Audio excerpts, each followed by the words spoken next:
नमस्कार, मैं अनु शर्मा आपका हमारे YouTube चैनल में हार्दिक स्वागत और अभिनंदन करती हूँ। हम आधुनिक काल पढ़ रहे हैं। आधुनिक काल के अंतर्गत हम बहुत से चीज़ें पढ़ चुके हैं, जिसमें भारतेंदु युग, द्विवेदी युग, छायावाद, उत्तर छायावाद। उत्तर छायावाद के अंतर्गत दो प्रवृत्तियाँ जो उसकी है, जिसमें प्रेम और मस्ती काव्य, राष्ट्रीय और सांस्कृतिक धारा के कवि। उसके बाद हम पढ़ चुके हैं प्रगतिवाद, प्रयोगवाद और नई कविता। ये भी हम पूरी तरह से पढ़ चुके हैं। जिन्होंने वीडियो नहीं देखा है वो देख लीजिएगा। आज जो हमारा विषय है वो है समकालीन कविता। समकालीन कविता यानी अकविता। देखिए, अकविता को ही कहीं कहीं क्या कहते हैं? अकविता को ही कहीं कहीं समकालीन कविता भी कहते हैं। ये ध्यान रख लेंगे। अकविता जो है वह कहीं कहीं क्या कहलाती है, या बहुत से आलोचक ने समकालीन कविता और अकविता को एक ही माना है, ठीक है। और समकालीन कविता को कहीं कहीं क्या कहते हैं? साठोत्तरी कविता भी कहते हैं। ये भी ध्यान रखेंगे, ठीक है। तो इसके अलावा समकालीन कविता को और क्या कहते हैं? समकालीन कविता को और कहते हैं हम साठोत्तरी, ठीक है। क्या कहते हैं? साठोत्तरी कविता, ठीक। साठोत्तरी कविता का नामकरण अकविता के लिए ही रूढ़ हो गया है। ये ध्यान रखने वाली चीज है, ठीक है। जब नई कविता के बाद हम नई कविता पढ़ चुके हैं, नई कविता के अंतर्गत उसकी प्रमुख प्रवृत्तियां हमने पढ़ ली है। प्रयोगवाद और नई कविता में क्या संबंध है, इसके अलावा लघु मानव की क्या अवधारणा है, ये सारी चीज़ें हम नई कविता के अंतर्गत पढ़ चुके हैं, ठीक है। नई कविता के बाद साहित्यिक आंदोलन प्रायः कम होते दिखे हैं। ये भी ध्यान रखना है, ठीक है। नई कविता के बाद साहित्यिक आंदोलन क्या होते दिखे हैं? कम होते दिखे हैं, ठीक है। मेंशन लिख भी देती हूँ। नई कविता के बाद साहित्यिक जो आंदोलन है हमारा, साहित्य में साहित्यिक आंदोलन प्रायः क्या कम होते दिखा है, ठीक है। आंदोलन कम होते दिखा है, होते दिखते हैं, ठीक। किंतु यहाँ किंतु ध्यान रखना है कि किंतु कई साहित्यिक प्रवृत्तियां समानांतर रूप में बनी हुई हैं। सामान्य तौर पर अगर देखूं तो सामान्य तौर पर 1960 के बाद संपूर्ण कविता को क्या कहते हैं? किसके बाद? 1960 के बाद, ठीक है। 1960 के बाद संपूर्ण कविता को समकालीन कविता कहते हैं, ठीक। एक और पॉइंट क्या है, आप क्लास देखा कीजिए तो पेन पेपर लेके बैठिए और एक्स्ट्रा जो चीज़ें बताई जा रही हैं उसे नोट करते चले, ठीक। तो 1960 के बाद जो संपूर्ण कविता है उसे किस नाम से जाना गया? उसे जाना गया समकालीन कविता नाम से। किस नाम से? समकालीन कविता, ठीक है। इसके अंतर्गत कई प्रवृत्तियां विकसित हुई हैं। कौन कौन सी प्रवृत्तियां विकसित हुई हैं इसके अंतर्गत? इसके अंतर्गत विकसित हुई है किसके अंतर्गत? समकालीन कविता के अंतर्गत। तो समकालीन कविता के अंदर कौन कौन सी प्रवृत्ति विकसित है? तो समकालीन प्रवृत्ति के अंतर्गत है अकविता, इसके अलावा जनवादी कविता, जनवादी कविता। ध्यान रख लेंगे जो मैं पॉइंट लिख रही हूं। जनवादी कविता, फिर नवगीत, नवगीत आंदोलन। इस प्रकार के बहुत से भिन्न भिन्न प्रकार के आंदोलन चलते ही रहे हैं, इत्यादि लगा देती हूँ, ठीक है। इसके अलावा कुछ गौण प्रवृत्तियां भी देखी हैं। इसके अलावा कुछ गौण प्रवृत्तियां क्या है? गौण मतलब जो थोड़ी विशेष रूप से उभर कर नहीं आई हैं, ठीक है। वो प्रवृत्तियां क्या क्या हैं? गौण प्रवृत्तियों के अंतर्गत है विचार कविता, ठीक है। विचार कविता और क्या? बीट कविता, बीट कविता, न कविता इत्यादि। इस प्रकार ये क्या है, ये सारी गौण प्रवृत्तियां रही हैं। ठीक है, ये ध्यान रख लीजिएगा आप लोग। अब आगे चलते हैं। तो ये हम पढ़ चुके हैं। दूसरा स्लाइड ले लेती हूं मैं समझने के लिए, ताकि सहूलियत हो। ठीक है, उसके बाद हम स्लाइड पे आ जाएंगे।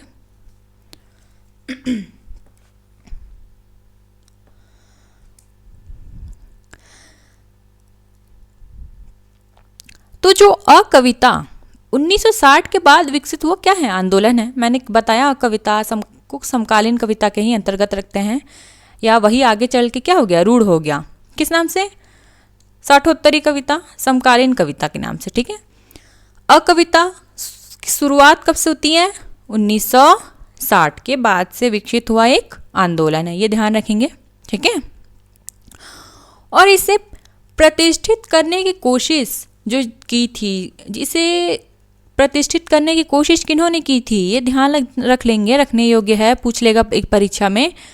तो इसे प्रतिष्ठित करने की कोशिश जो की थी वो उन्होंने जो थे, उनका नाम था जगदीश चतुर्वेदी। चतुर्वेदी, ठीक है। इनके जगदीश चतुर्वेदी के प्रारंभ नामक काव्य संकलन में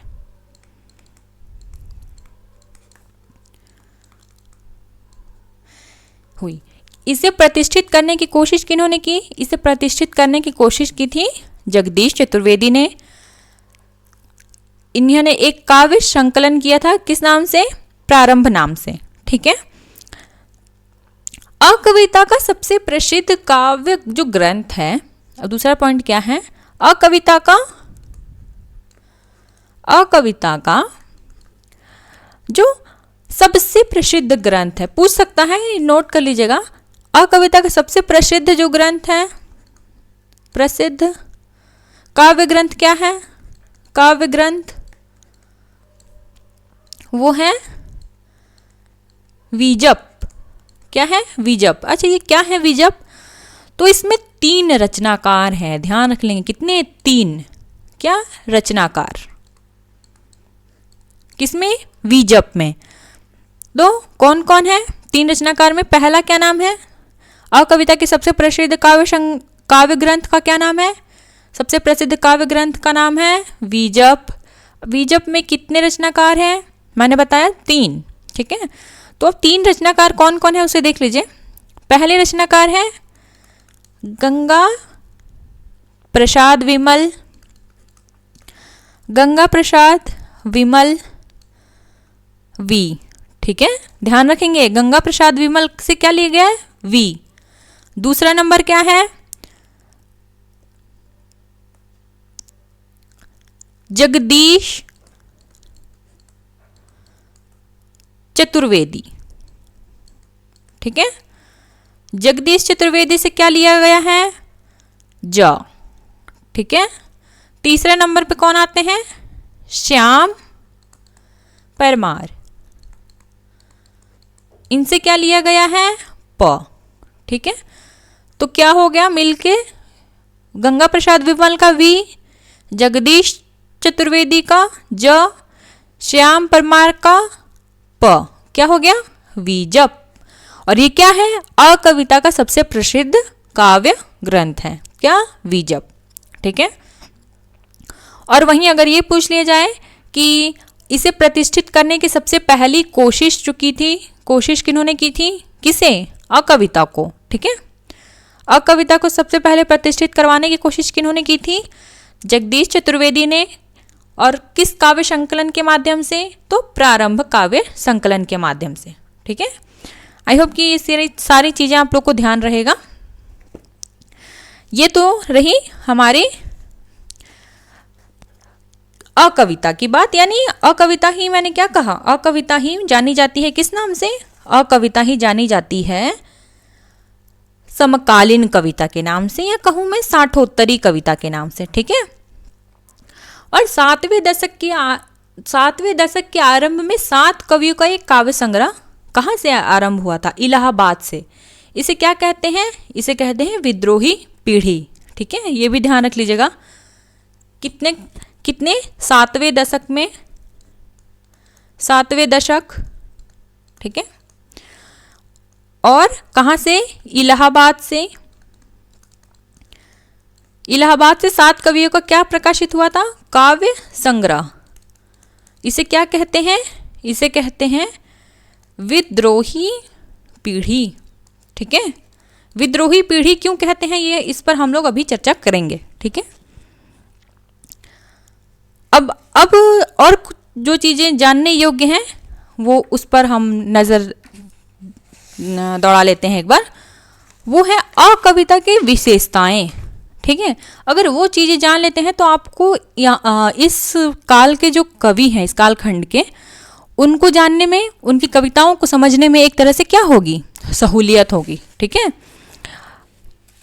जो विशेषताएं उस काल में प्रचलित होती हैं, जिस प्रकार कहा जाता है ना कि साहित्य समाज का दर्पण होता है, तो समाज में जो प्रचलित होता है वही साहित्य का विषय बनता है।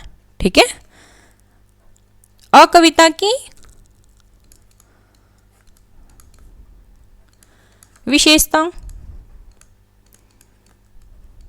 विशेषताएं एक तरह से।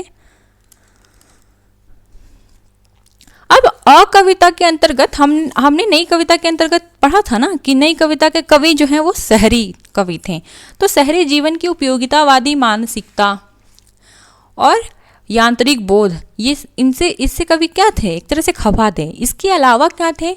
वो जो स्वतंत्रता के बाद का उनका मोहभंग, जो उनको ये लगा था कि जब हमें लोकतंत्र प्राप्त हो जाएगा तो हम अपने कोई भी पिछड़ा नहीं रहेगा, किंतु उनका क्या हुआ था? मोह भंग हुआ था। ये ध्यान रख लेंगे। ठीक है, तो जो पहली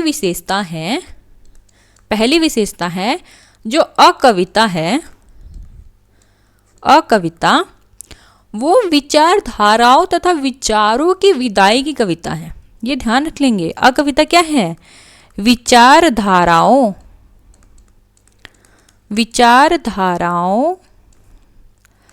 तथा विचारों से विदाई की कविता है। अर्थात किसी प्रकार का कोई विचार ही इस अकविता या कहूँ समकालीन कविता का विषय नहीं रह गया है। ठीक है, विदाई की कविता है। और साथ ही यह किसी भी राजनीतिक विचारधारा को उपयोगी नहीं मानता था। ठीक है, इसके अलावा क्या?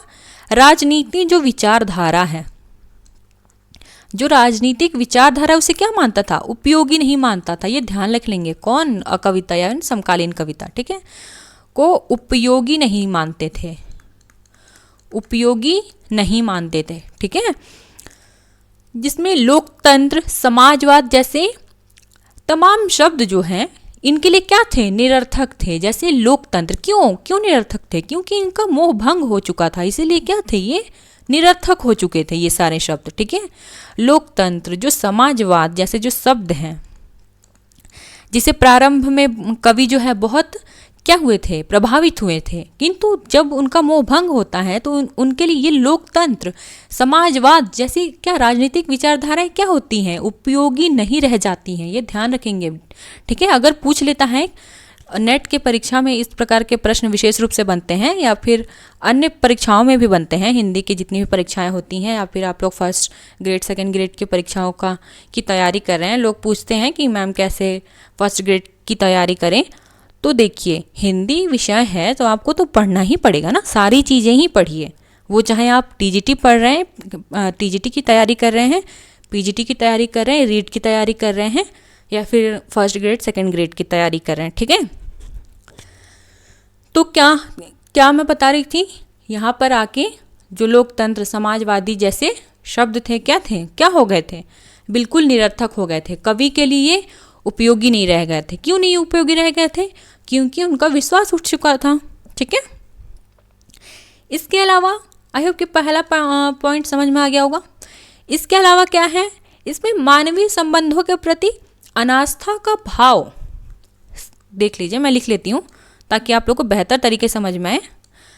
मानवीय संबंधों के प्रति क्या था? संबंधों के प्रति अनास्था का भाव है, ठीक है, के प्रति अनास्था का भाव। हो सकता है ये प्रवृत्तियों के अंतर्गत पूछ ले, ठीक है, अकविता की क्या क्या प्रवृत्तियां हैं, तो वहाँ पे अनास्था का भाव ना दे के लिख दे आस्था का भाव मानवीय संबंधों के प्रति। तो अगर आप लोग इसको सही टिक करके आते हैं तो वो गलत हो जाएगा, ये ध्यान रखना है। यहाँ जो है मानवीय संबंधों के प्रति आस्था का भाव ही क्या था? आस्था नहीं रह गया था, किसमें बदल गया था? वो आस्था अनास्था में बदल चुका था, ये ध्यान रखेंगे, ठीक है। और प्रेम के प्रति इनमें ना छायावादियों की तरह रोमानियत थी। छायावाद के प्रेम में क्या था? रोमानी दृष्टि थी ना। तो इनके प्रेम में छायावादियों की तरह रोमानी दृष्टि नहीं थी, ना प्रगतिवादियों की तरह क्या था? न प्रगतिवादियों की तरह दाम्पत्य चेतना थी। ये ध्यान रख लीजिएगा। छायावाद के अंतर्गत हमने इस पर तो विशेष विस्तार से चर्चा की है। अगर आप लोगों ने वीडियो नहीं देखा है तो देख लीजिएगा, बहुत से लोग देख रहे हैं। तो छायावाद में क्या था? छायावाद में जो है किस प्रकार का प्रेम है? छायावाद में है रोमानियत। प्रेम में क्या है? रोमानियत है। छायावाद के बाद आता है हमारा प्रगतिवाद। प्रगतिवाद में क्या है? प्रगतिवाद में प्रेम जो है वो दाम्पत्य अर्थात पति पत्नी का प्रेम, ठीक है, दाम्पत्य चेतना में बदलता है, ठीक है। और वहीं प्रयोगवाद में क्या होता है? किंतु प्रयोग व नई कविताओं में इस प्रकार के प्रेम को मानसिक तथा शारीरिक जरूरत समझा गया था, ये ध्यान रखेंगे। प्रयोगवाद में आते आते नारी क्या बन गई थी? उसी प्रकार बन गई थी जिस प्रकार रीतिकाल में थी। क्या था? वो केवल एक भोग की वस्तु समझी जाती थी, ठीक है। क्या था? शारीरिक जरूरत के लिए उस काल के कवि ने नारी को किस रूप में चित्रित किया है? केवल शारीरिक जरूरत के रूप में। ये ध्यान रख लीजिएगा। प्रयोगवाद प्रगतिवाद में किस प्रकार की दृष्टि सी? नारी के प्रति, ठीक है। किसकी है? नारी के प्रति, ठीक है। भोग की वस्तु बनकर रह गई थी। किंतु अब आता है नई अकविता या कहें समकालीन कविता। अकविता में ये जो नारी थी, जहाँ जो शारीरिक जरूरत की वस्तु अभी तक बनी हुई थी, वो अकविता तक आते आते क्या हुआ था? ये जो यहाँ के जो कवि थे वो ना इनमें रोमानियत थी, ना दाम्पत्य चेतना थी, ना शारीरिक जरूरत थी, और ना ही उनका दृष्टिकोण कैसा था? उनका दृष्टिकोण जो है वो प्रेम से ही नफरत करने लगे थे, ठीक है। प्रेम से ही नफरत था उनको, ठीक है। उनके अनुसार प्रेम जैसी कोई चीज ही नहीं है, ठीक है। और उनकी राय में यह एक नकली और लिजलिजा शब्द है, ये ध्यान रखेंगे। उनकी राय में क्या है? प्रेम क्या है? एक नकली शब्द है, ध्यान रख लेंगे, नकली शब्द, ठीक है, या कहूँ लिजलिजा है एकदम, ठीक है। तो यहाँ भी एक तरह से नारी को सम्मान की दृष्टि से नहीं देखा गया। किसमें? कविता में भी। प्रयोगवाद में भी नारी को किस दृष्टि से देखा गया था? केवल शारीरिक जरूरत की दृष्टि से। और अकविता के जो कवि थे वो तो प्रेम जैसी जो चीज़ है उससे ही नफरत करने लगे थे। उनके अनुसार प्रेम क्या है? नकली है, नकली वस्तु है, लिजलिजा शब्द है, ये एक तरह से कहूँ तो, ठीक है। अब दूसरी स्लाइड ले लेती हूँ और बाकी सारी चीज़ें समझने के लिए।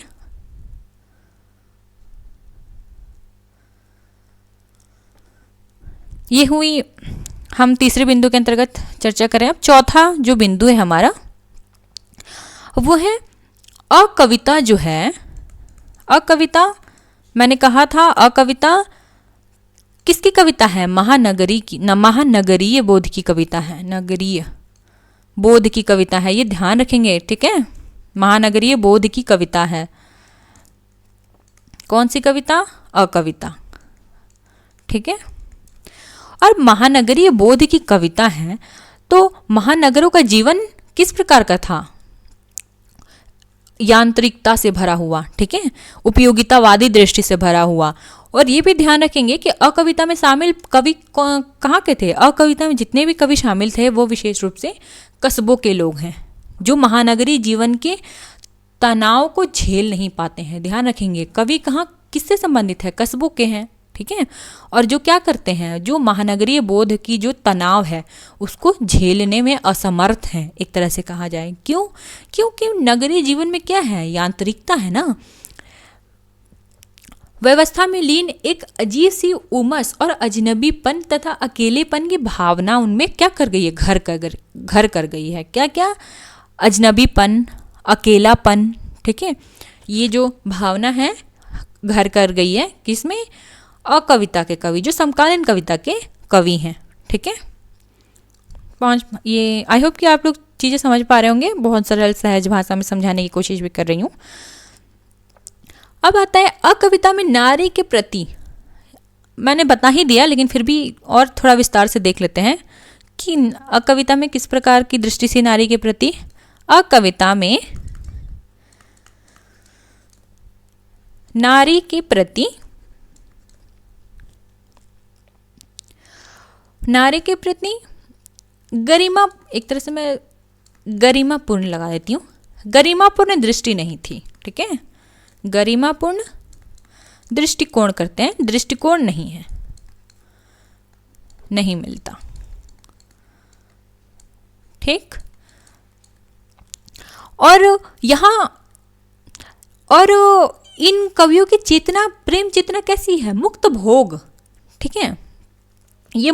ये जो है नारी को भोग की वस्तु से ऊपर देखते ही नहीं है, ये ध्यान रखेंगे। यही भोग की भावना किसमें थी? रीतिकाल में भी हम पढ़ते हैं ना कि नारी जो है यहाँ पे क्या बनकर रह गई थी? एकमात्र भोग की वस्तु बनकर रह गई थी, ठीक है। वही चेतना जो फिर से प्रयोगवादियों में हमें देखने को मिलती है, समकालीन कविता में देखने को मिलती है, जहाँ नारी को केवल देह की भावना से देखा गया, दैहिक सुख के रूप में उनको देखा गया था, ठीक है। और यही कारण है कि नारी क्या है, इनकी कविता में प्रायः वस्तु बन गई है। अब भोग की वस्तु, भोग करेंगे तो क्या है? वस्तु मात्र ही तो है, ठीक है। उसकी स्वयं के कोई, उसका स्वयं का कोई अस्तित्व ही नहीं है, ठीक है। किसका? ध्यान रखेंगे कि यहाँ नारी क्या है? भोग की वस्तु बन गई है, ठीक है, अकवितावादियों की दृष्टि में, ठीक है। आई होप कि इतनी चीज़ें आप लोग को समझ में आ गई होंगी। बहुत जो महत्वपूर्ण था वो मैंने बता दिया। इसके अलावा अब कुछ और, अगर मैं वन लाइनर पे आऊँ तो वन लाइनर को भी देख लीजिए थोड़ा। अगर एग्ज़ाम में पूछ लिया जाए तो हमसे कुछ चीज़ छूटना नहीं चाहिए। मैं नहीं चाहती कि इस यूट्यूब चैनल से आप लोग जुड़े हैं तो आप लोग की परीक्षा में कोई सी भी चीज़ बाहर रह जाए, ठीक है। पहला पॉइंट है इसमें, इसके अंतर्गत सन 1965 में श्याम परमार, मैंने बताया था ना कि कविता कितने लोगों से, किनकी जो काव्य संग्रह है, मैंने बताया था ना क्या? वीजप में गंगा प्रसाद विमल, जगदीश चतुर्वेदी और श्याम परमार। तो क्या बना है वहाँ से? वीजप, ठीक है। तो वही श्याम परमार जिनका क्या आया है? प। वीजप ने, श्याम परमार ने अकविता को निषेध काव्य से अलग मानते हुए लिखा है कि यह अंतर विरोधों की अन्वेषक, विभाजित व्यक्तित्व और की शोषक और परिवर्तक निर्वैक्तिकता का खोतक है। जो चीज़ें इंपॉर्टेंट है वो बस जान लीजिए।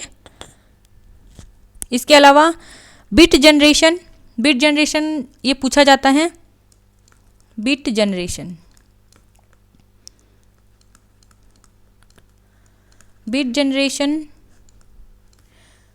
एक तरह से की स्थापना कहाँ हुई थी? बीट जनरेशन की स्थापना जो है कि किसने थी? स्थापना सर्वप्रथम 1952 में, ठीक है। कहाँ हुई थी? अमेरिका में, ठीक है। और उसके प्रवर्तक, अमेरिका में जो बीट जनरेशन की स्थापना हुई थी उसके प्रवर्तक कौन है? जैक केरुआक, ठीक है। जैक केरुआक क्या है? बीट जनरेशन के संस्थापक, ठीक है। इसके अलावा जो महत्वपूर्ण है, जो आप लोग की परीक्षा की दृष्टि से उपयोगी है, वही चीज़ें मैं बता रही हूँ। युयुत्सुवादी, युयुत्सवादी,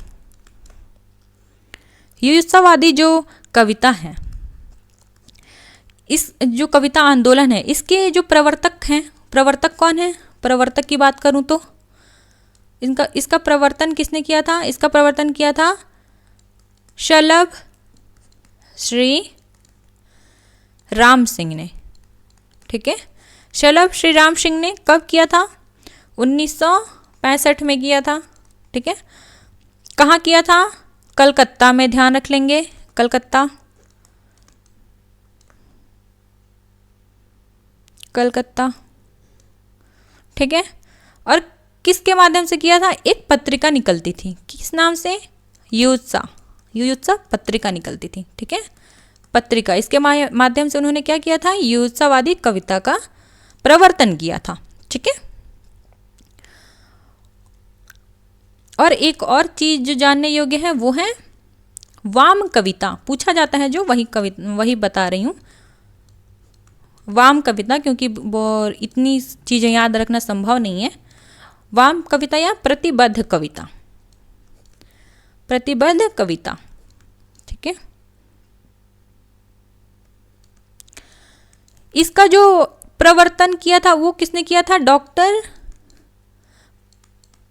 परमानंद श्रीवास्तव, ध्यान रख लेंगे, महत्वपूर्ण है। ठीक है, श्रीवास्तव ने, श्रीवास्तव।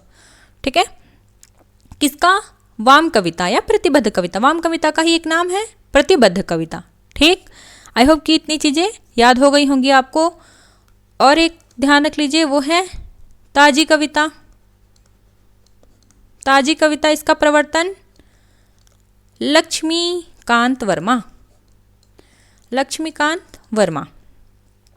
ठीक है, इतनी चीज़ें आप लोग को अगर ध्यान है तो ठीक है। अब ध्यान रख लीजिए कि चलिए याद करते हैं, कर लेते हैं इसी वीडियो में। बीट जनरेशन की स्थापना, बीट जनरेशन की स्थापना कहाँ हुई थी? अमेरिका में। कब हुई थी? 1952 में। किसने किया था? जैक केरुआक। ठीक है, युयुत्सावादी जो कविता है किसके माध्यम से आरंभ हुई थी? पत्रिका के माध्यम से। कविता का क्या नाम है? युयुत्सा। ठीक है, और इसका प्रवर्तन किसने किया था? शलभ श्री राम सिंह ने। ठीक है, वाम कविता या प्रतिबद्ध कविता एक ही नाम है, वाम कविता कहिए, प्रतिबद्ध कविता कहिए। इनका एक तरह से प्रवर्तक कौन है? प्रवर्तक है राम परमानंद श्रीवास्तव। ताजी कविता का प्रवर्तक कौन है? ताजी कविता का प्रवर्तक है लक्ष्मीकांत वर्मा। ठीक है, बहुत से लोग जो समकालीन कविता है इसको छोड़ देते हैं। ठीक है, लेकिन एग्जाम में कोई सा भी चीज़ अगर छोड़ देंगे तो दिक्कत वाली बात है ना। कुछ पॉइंट्स से रह जाते हैं लोग, कुछ पॉइंट्स से रह गए होंगे, कल रिजल्ट आया है तो आप लोग को अपनी गलती का एहसास होता है कि काश हम पढ़ लिए होते हैं ना, तब हमारा ये प्रश्न नहीं छूटता। तो हम पूरी कोशिश कर रहे हैं कि कुछ ना छूटे आप लोगों से, और लग जाइए पूरी मेहनत से। हम भी मेहनत कर रहे हैं, आप भी मेहनत करिए हमारे साथ। अब जो प्रमुख कवि हैं उनको देख लेते हैं हम। ठीक, चंद्रकांत देवताले, जन्म वगैरह छोड़ दीजिए, इनकी जो प्रमुख रचनाएं हैं उनको देख लीजिए। हड्डियों में छिपा ज्वर, हड्डियों में छिपा ज्वर किसकी रचना है? हड्डियों में छिपा ज्वर जो है चंद्रकांत देवताले की रचना है। दीवारों पर खून से, ठीक है, दीवारों पर खून से लकड़बग्घा हंस रहा है, रोशनी के मैदान की तरफ भूखंड तप रहा है, आग हर चीज में बताई गई थी, पत्थर की बेंच, इतनी पत्थर, रोशनी, रोशनी रोशनी बहुत जगह जिक्र है। ठीक है, पत्थर फेंक रहा हूँ, ये जो चीज़ है यहाँ आपको अगर कोई चीज़ उनका ध्यान नहीं आ रहा, बस एक बार पढ़ लीजिए ताकि दिमाग में रहे। ठीक है, और जो उनका पत्थर फेंक रहा हूँ ये महत्वपूर्ण रचना है। पत्थर फेंक रहा हूँ, उनके लिए उनको क्या मिला था? पत्थर फेंक रहा हूँ, इसके लिए उनको साहित्य अकादमी प्राप्त हुआ है। साहित्य अकादमी किस रचना पे प्राप्त हुआ है? साहित्य अकादमी प्राप्त हुआ है पत्थर फेंक रहा हूँ। साहित्य अकादमी किस रचना के लिए? पत्थर फेंक रहा हूँ। ठीक है, फेंक रहा हूँ क्या प्राप्त हुआ? साहित्य अकादमी। किसे प्राप्त हुआ? चंद्रकांत देवताले को। कब प्राप्त हुआ? 2012 में, ठीक है, ध्यान रख लेंगे। साहित्य अकादमी, पत्थर फेंक रहा हूँ 2012 में, किसे? चंद्रकांत देवताले को, ठीक है। इतनी चीज़ें महत्वपूर्ण हैं। लीलाधर जगुड़ी इनके ये बहुत प्रमुख कवि हैं, इनकी रचनाओं को पूछा ही जाता है, तो इनकी सभी प्रमुख रचनाएं इनकी सारी ही प्रमुख हैं, तो हम भी ध्यान से थोड़ा देखेंगे। पहला है शंखमुखी शिखरों पर, ध्यान रख लेंगे, पूछा गया है। शंखमुखी शिखरों पर रचना किसकी है? लीलाधर जगुड़ी। अगर पूछ लिया जाए किस प्रकार के कविता आंदोलन से जुड़े हैं, तो किस प्रकार के? समकालीन कविता आंदोलन से, अकविता आंदोलन से, या साठोत्तरी। नाटक जारी है, बहुत बार पूछा गया है, नाटक जारी है। इसी यात्रा में रात अब भी मौजूद है। बची हुई पृथ्वी, बहुत बार पूछा गया है, जिसको मैं हाईलाइट कर रही हूँ उसे ध्यान रख लीजिएगा। नाटक जारी है, शंखमुखी शिखरों पर, बची हुई पृथ्वी, ये तीनों अभी तक महत्वपूर्ण हैं। घबराए हुए शब्द भी महत्वपूर्ण है, घबराए हुए शब्द पूछा गया है। अनुभव के आकाश में चांद, अनुभव के आकाश में चांद, ये भी महत्वपूर्ण है, ठीक है। महाकाव्य के बिना ईश्वर की अध्यक्षता में, मोस्ट, इसको तो मोस्ट लगा लीजिए, बहुत बार पूछा गया है, ठीक है। ईश्वर की अध्यक्षता में अखबार का मुंह विज्ञापन ने ढक रखा है, ये भी मोस्ट, ठीक है, बहुत बार पूछा गया है। इनकी प्रायः रचनाएं पूछी गई हैं, ठीक है। तो शंखमुखी शिखरों पर, नाटक जारी है, बची हुई पृथ्वी, घबराए हुए शब्द, अनुभव के आकाश में चांद, ईश्वर की अध्यक्षता में, अखबार का मुंह विज्ञापन से ढका है, ये किसकी रचनाएं हैं? लीलाधर जगुड़ी। इनकी सारी ही रचनाएं प्रमुख हैं, ध्यान रख लेंगे। उनका कुछ विशेष जान लेते हैं। इनको 1997 में अनुभव के आकाश में चांद, ध्यान रखेंगे, के लिए क्या? साहित्य अकादमी होगा, इसको ठीक कर लेंगे, टाइपिंग मिस्टेक है, अकादमी, ठीक है। इनको किसमें? अनुभव के आकाश में चांद के लिए इनको क्या मिला है? साहित्य अकादमी मिला है। और चंद्रकांत देवताले को किस रचना के लिए मिला था? चंद्रकांत देवताले को हमने पढ़ा ना, इनको पत्थर फेंक रहा हूँ के लिए मिला है, ठीक है। और लीलाधर जगुड़ी को किस रचना के लिए मिला है? अनुभव के आकाश में चांद।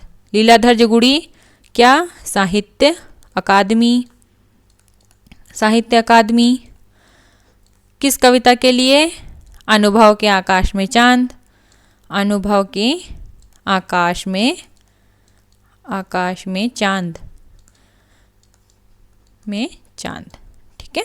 अनुभव के आकाश में चांद क्या प्राप्त हुआ है? साहित्य अकादमी, ठीक है, 97 में। ध्यान रख लेंगे ये सारी चीज़ें। 2018 में जितने लोग उतने प्रेम, ये भी बहुत प्रमुख रचना है, के लिए व्यास सम्मान। इसके अलावा व्यास सम्मान कौन देता है, ये मुझे कमेंट में बताएंगे आप लोग। कितनी राष्ट्रीय होती हैं ये भी बताएंगे। इनको व्यास सम्मान किस रचना के लिए मिला है? जितने लोग उतने प्रेम, जितने लोग उतने क्या? उतने प्रेम, ठीक है। इस रचना के लिए उनको क्या मिला है? इस रचना के लिए उनको मिला है व्यास सम्मान 2018 में। साहित्य अकादमी किसके लिए मिला है?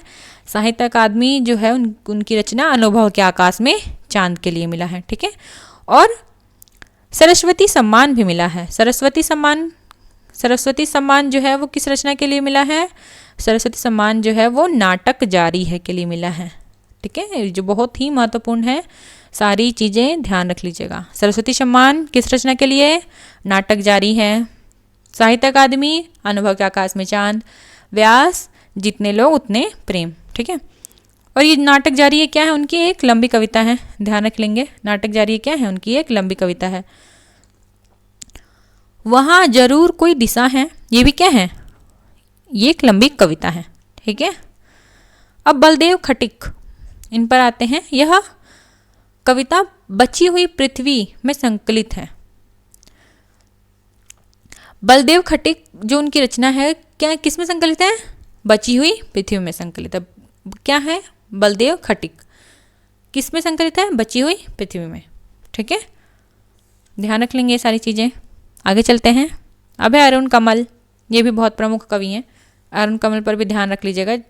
लीलाधर जगूड़ी जिस प्रकार महत्वपूर्ण है उसी प्रकार अरुण कमल भी महत्वपूर्ण है।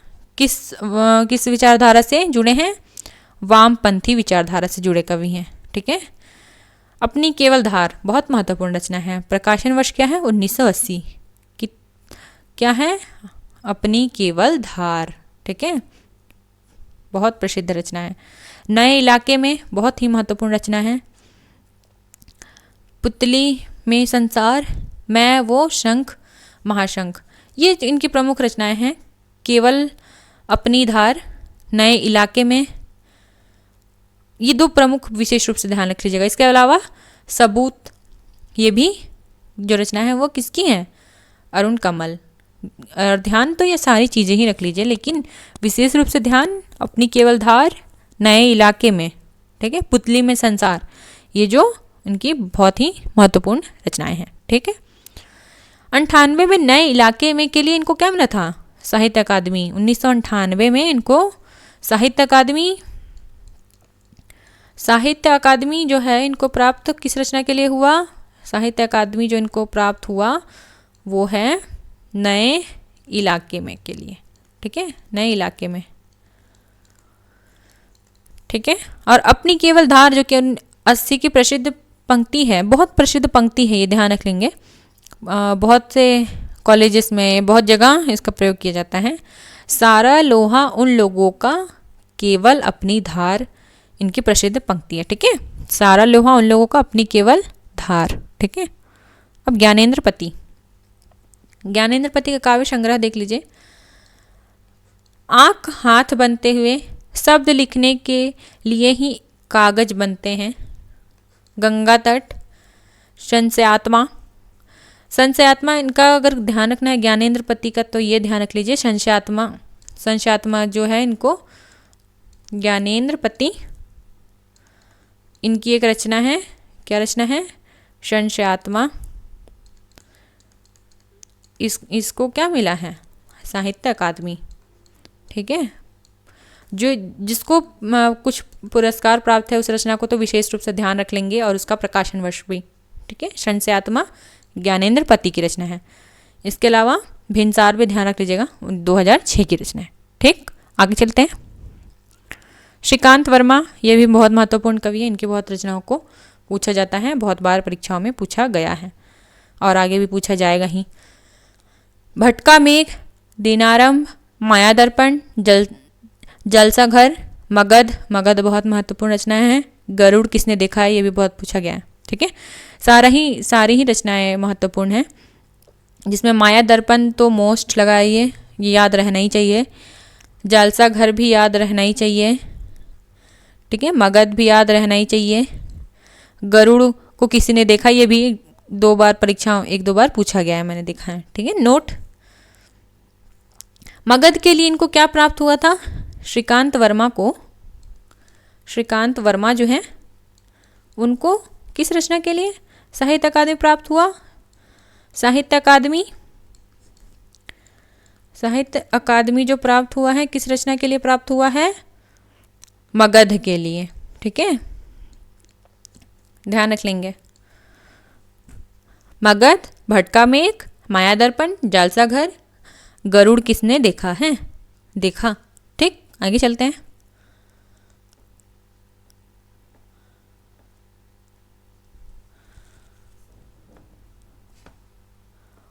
एक मिनट।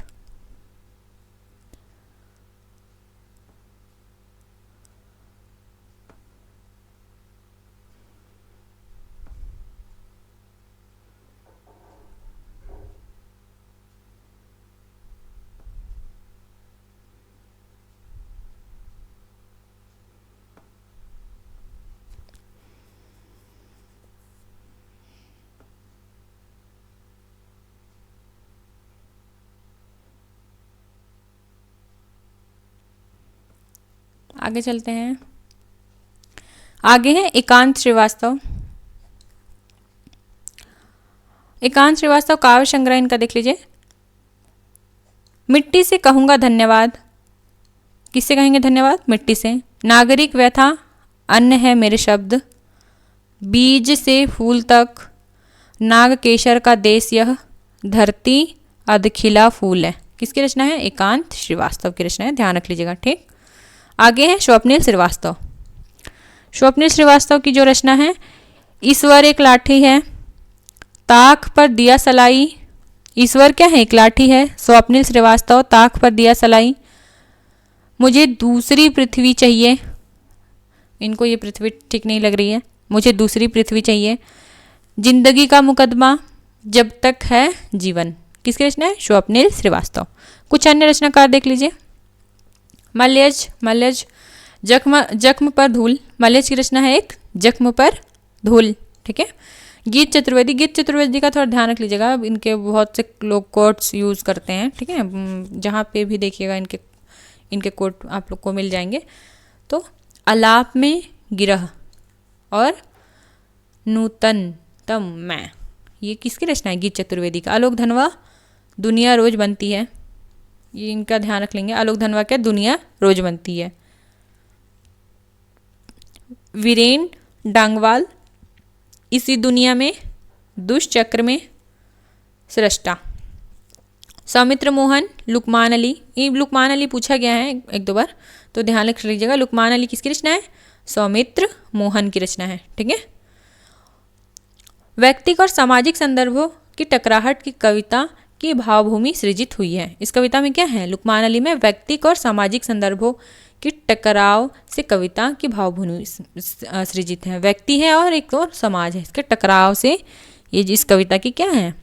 भूमि तैयार हुई है। अब समकालीन कवित्री को देख लीजिए, इसमें आती है प्रमुखता से किसी का नाम ले जाता है तो समकालीन कवित्रियों में नाम ले जाता है अनामिका का। इनकी प्रमुख रचनाएं हैं शीतल स्पर्श एक धूप का, गलत पते की चिट्ठी, समय के शहर में, दूबधान, टोकरी में दिगंत, ये पूछा गया है, ध्यान रख लीजिएगा। टोकरी में दिगंत काव्य संग्रह के लिए 2020 में साहित्य अकादमी पुरस्कार दिया गया। इसके अलावा नोट जो ज़्यादा महत्वपूर्ण है, हिंदी में कविता के लिए साहित्य अकादमी पुरस्कार प्राप्त करने वाली ये पहली लेखिका हैं। साहित्य अकादमी तो प्राप्त हुआ इन्हें, साहित्य अकादमी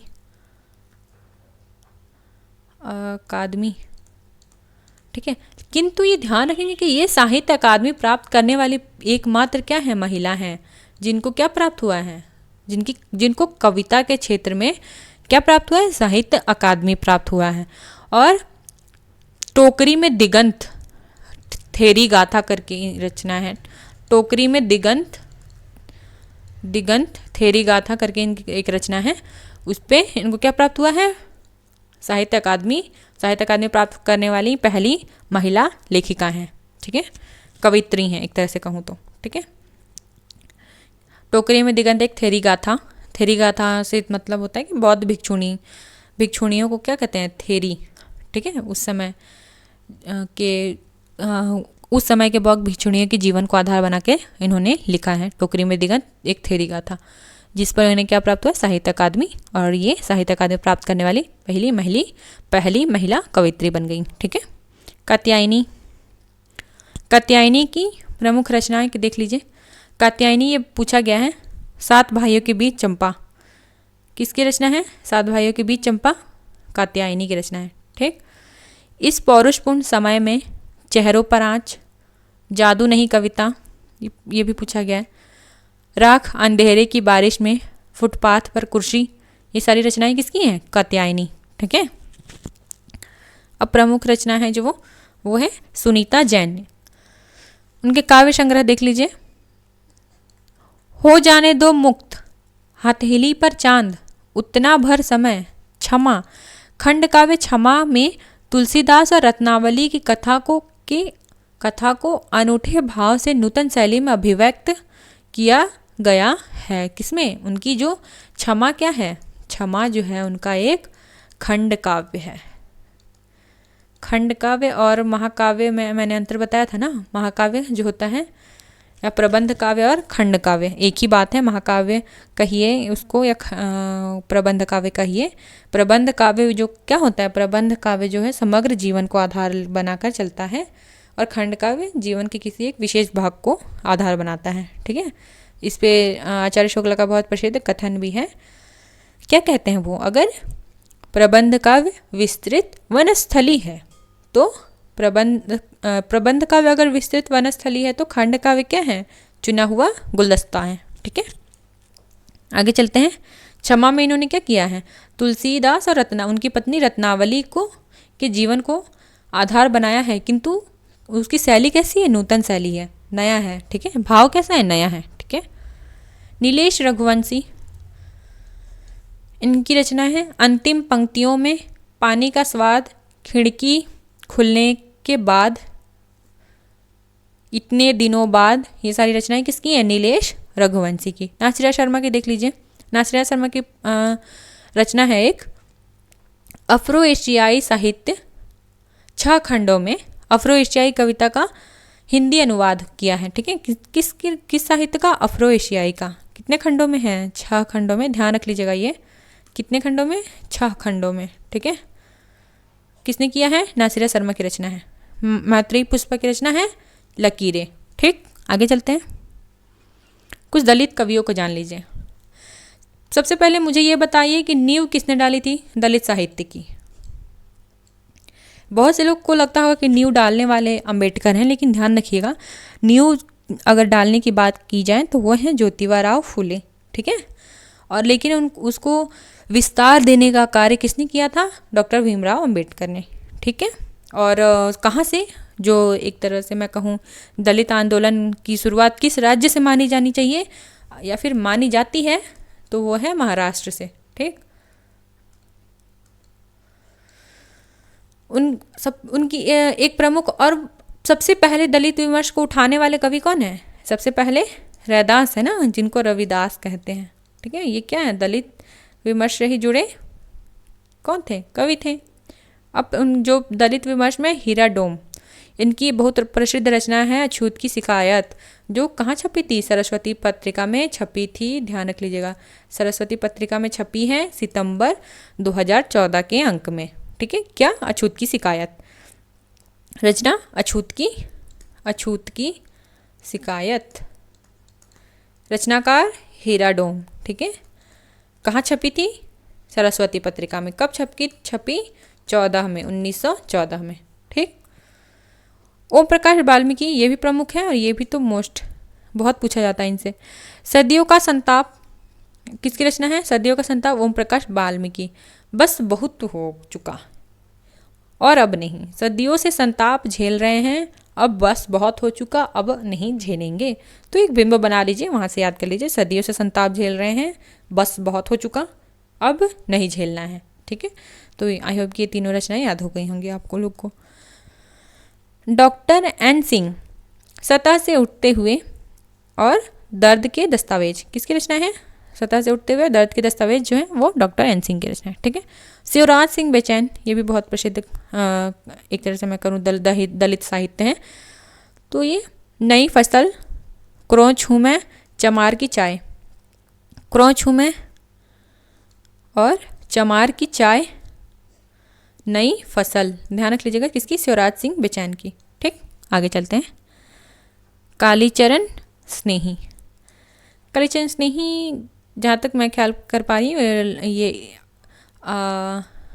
लखनऊ विश्वविद्यालय से संबंधित हैं, वहाँ के कुलपति रह चुके हैं शायद, कालीचरण स्नेही।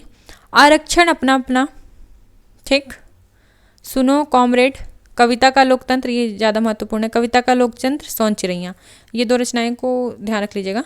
ठीक है, कविता का लोकतंत्र, कविता का लोकतंत्र और सोन चिड़ैया। रचना किसकी है, ये सारी रचनाएं जो हैं किसकी हैं, कालीचरण स्नेही, क्या हो रहा है ये, चिड़ैया। ठीक है, कालीचरण स्नेही की रचनाएं हैं। एवरेस्ट भी उन्हीं की रचना है। परमानंद राम, इनकी रचना है एकलव्य, परमानंद राम की, जो कि क्या है, खंड काव्य। मैंने अभी बताया खंड काव्य क्या होता है। रजनी तिलक, इनकी क्या रचना है, करोड़ों पादचाप हूँ, किसकी रचना है, ये है रजनी तिलक की। इसके अलावा डॉक्टर धर्मवीर, हीरामन, हीरामन नाम से एक पात्र भी आता है किस कहानी में, हीरामन, किस में आता है बताइए? तीसरी कसम में आता है ना ये, हीरामन नामक पात्र। पढ़ाया जाएगा ये सारी कहानी, आप लोग जुड़े रहिए, ठीक है। जयप्रकाश करदम, ये भी इनकी भी रचना है, बहुत महत्वपूर्ण है। गूंगा नहीं था मैं, किसकी रचना है? गूंगा नहीं था मैं, जयप्रकाश करदम। ये कौन, किस प्रकार के? दलित, ठीक है। सोहनपाल सुमनाक्षर, सिंधु घाटी बोल उठी। सिंधु घाटी बोल उठी किसकी है? सोहनपाल सुमनाक्षर की रचना है, ठीक। कुसुम वियोगी, कुसुम वियोगी टुकड़े टुकड़े दंश व्यवस्था के विस्तार, किसकी रचना है? सुमन वियोगी। निर्मला पुतुल, ये विशेष रूप से आदिवासी विमर्श की लेखिका हैं, ध्यान रख लीजिएगा। निर्मला पुतुल जो है अपने घर की तलाश, कितनी? 2004। अपने घर की तलाश बहुत प्रसिद्ध रचना है, ध्यान रख लीजिएगा। अपने घर की तलाश, निर्मला पुतुल, ठीक है। ये भी निर्मला पुतुल विशेष रूप से आदिवासी विमर्श पर लिखती हैं, ठीक। आगे चलते हैं। अब आते हैं नवगीत। नवगीत परंपरा क्या है? हम समकालीन कविता आदि पर डिस्कस कर चुके हैं, अपने व्याख्यान समाप्त कर चुकी मैं। आप लोग को समझ भी आ गया होगा, बहुत सरल सहज भाषा में समझाने की पूरी कोशिश थी। अब आते हैं नवगीत परंपरा। गीत की आत्मा व्यक्ति केंद्रित थी, ये ध्यान रखिएगा। गीत में आधार कौन था? गीत में आधार व्यक्ति का निजी सुख दुख था, जबकि नवगीत की आत्मा समग्र में है। वहीं जो नवगीत आ रहा है उसमें कौन आ रहा है? समाज आ रहा है, समग्र आ रहा है, ठीक है। वहीं गीत और नवगीत में अंतर बताने के लिए कहा जाए तो क्या ध्यान रखेंगे? गीत में जो केंद्र था, केंद्रीय विषय था, वह कौन था? व्यक्ति। और वहीं नवगीत में इसका विषय कौन बन रहा है? तो समाज, समग्र बन रहा है, ठीक है। समय के जटिल यथार्थ को दिखाते हुए नवगीत में छंद से संबंधित कोई विशेष नियम नहीं है। छंद से संबंधित, ध्यान रख लीजिएगा, इसमें छंद से संबंधित कोई विशेष नियम नहीं है, मगर पंक्तियों की मात्रा संतुलित रहे, जिससे गेयता और लय में रुकावट ना पड़े। गीत, अब नवगीत है तो गेयात्मकता तो होनी ही चाहिए ना। गीत है तो उसे गायता की, छंद का कोई बंधन नहीं है, छंद का कोई बंधन नहीं है, किंतु क्या होनी चाहिए? किंतु उसमें लय होनी चाहिए, ठीक है।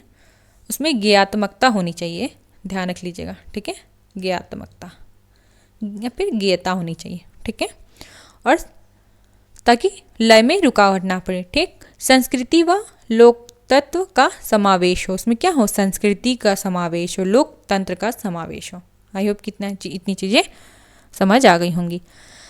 शब्द भंडार जितना अधिक होगा नवगीत उतना ही अच्छा होगा। शब्द भंडार जितना अधिक, नवगीत उतना ही अच्छा। नवगीत को छंद के बंधन से मुक्त रखा गया है, किंतु लयात्मकता होनी चाहिए। अभी मैंने बताया छंद अनिवार्य नहीं है, किंतु उसमें लय, गेयता, ये क्या है? अनिवार्य होनी चाहिए, ठीक है। अब देख लेते हैं इसके जो प्रमुख कवि हैं।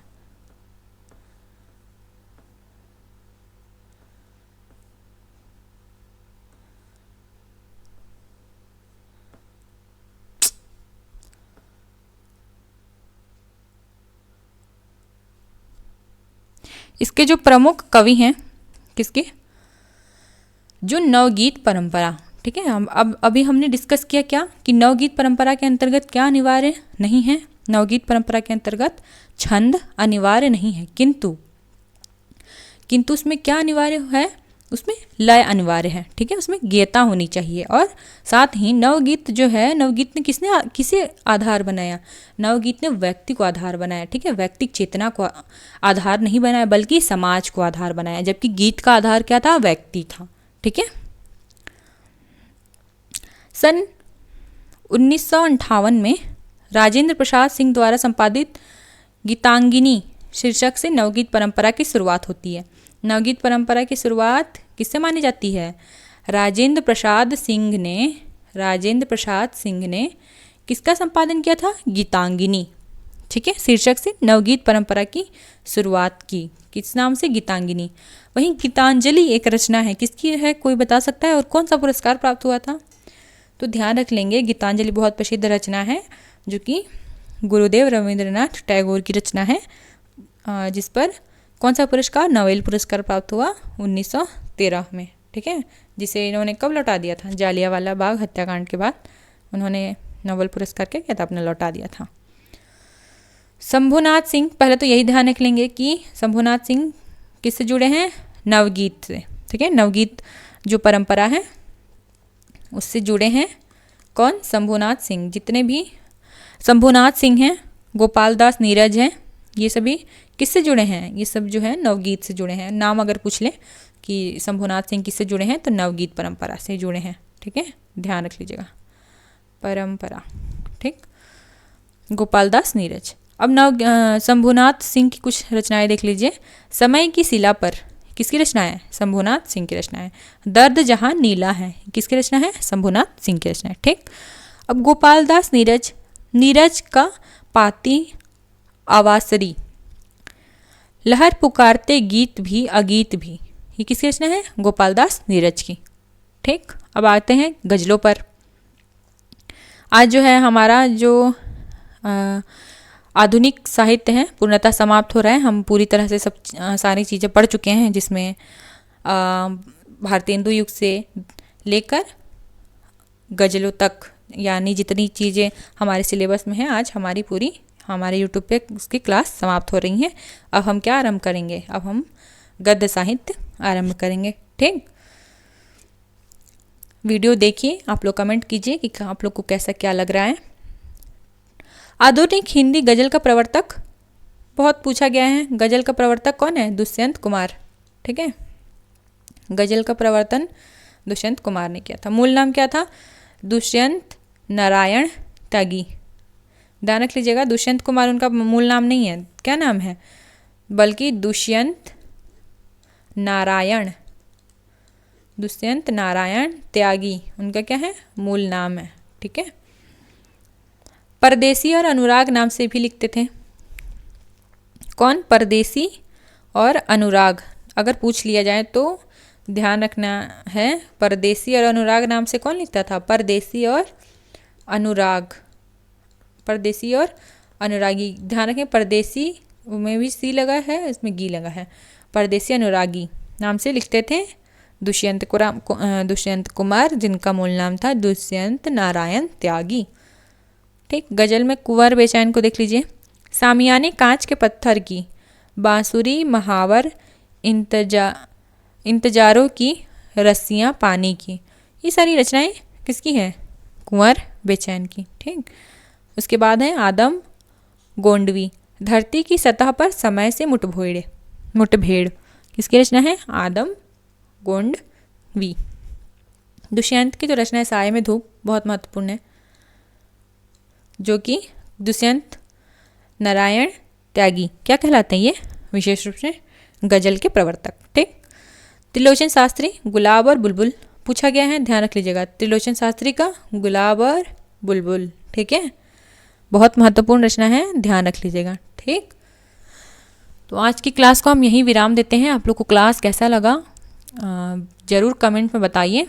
लाइक कीजिए, शेयर कीजिए, सब्सक्राइब कीजिए हमारे चैनल को, जुड़े रहिए हमारे चैनल से। धन्यवाद।